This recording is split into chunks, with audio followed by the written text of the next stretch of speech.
We continue with laws of Yom Tov. One second. And we're in chapter number 2. And and our topic, which Melachos are permitted for the sake of Ocheil Nefesh. So Ocheil Nefesh, just to remind you, the verse states is what? One second, what was the verse? No work may be done to them except for what must be eaten for any purpose alone. It may be done for you. Okay. So we need to understand what exactly the needs of every person. We learn in chapter 1 that the Torah explicitly permits the performance of Melachos on Yom Tov for the sake of Ocheil Nefesh, preparing food for people. Okay. Preparing food for people.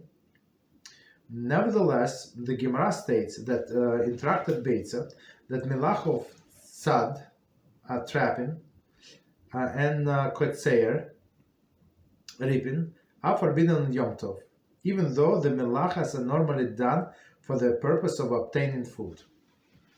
Thus, we learn that the allowance of melacha for the sake of Ocheil Nefesh is not absolute rule, but applies in limited circumstances. However, we must explore why these specific melachas are forbidden, and establish the criteria for determining what types of activities are forbidden and what types are permitted. So especially if people have pets, right? So let's see the Rishonim. Okay, let's go to the beginning. We explain and then continue.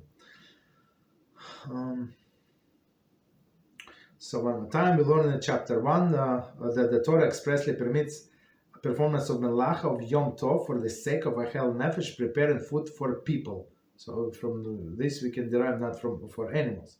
Nevertheless, the Gemara states in Tractate Beezrat that Melacha of trapping and reaping are forbidden on Yom Tov. So what is trapping? Trap any animal. So, but they say that domesticated animals are considered to be always trapped. So your chicken or whatever, your cow, for example, if they want to do shkita on the cow, there is no problem. It's not like you're trapping that, even though it's like walking outside or like chicken, it's always trapped. It's always in your reach because they're very familiar with you. Trapping means some like wild animal or wild animal. Okay. And reaping. So reaping meaning disconnected from the source of growth, whether it be on a tree or from the ground, doesn't matter. So those two are forbidden, even though in order if you want to eat meat, right? So you have to in some cases you have to trap. And in order to eat, let's say, fresh vegetables, you want to do your garden salad, so you would go and get your tomatoes and from the vine and your cucumbers, right? But we cannot do that. And then forbidden on Yom Tov, even though the melacha are normally done for the purpose of obtaining food. So not everything that for obtaining food is permitted. Okay. Thus we learn that allowance of melacha. Thus we learn that allowance of melacha for the sake of Ocheil food is not absolute rule, but applies to limited circumstances. Okay. So with cooking is easier, but those like in preparatory states, right? Even though you can do shkita and you do salting, you can do all of these other things, there is no problem, right? However, we must explore why these specific melachas are forbidden and establish criteria for determining that types of the activity are forbidden and what types are permitted, right? So even with this preparation for food for people, we need to understand what is allowed and what is not allowed. As we learned before, when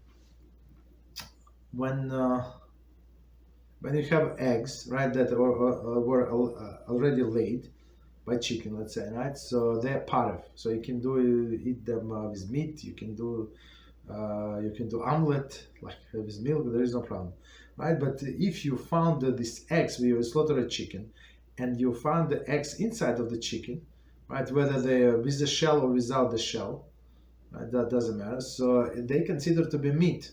So you're not allowed to eat with milk, right? So right, and you must salt these eggs to extract the blood. It's very interesting. So as we said, it depends on situations. The Rishonim offer two basic explanations on this matter. These two approaches result in a different sets of criteria as to when the rule of Ocheil Nefesh applies. The approaches reflect of the view of Rashi and Rambam and Rosh and Ran. Okay.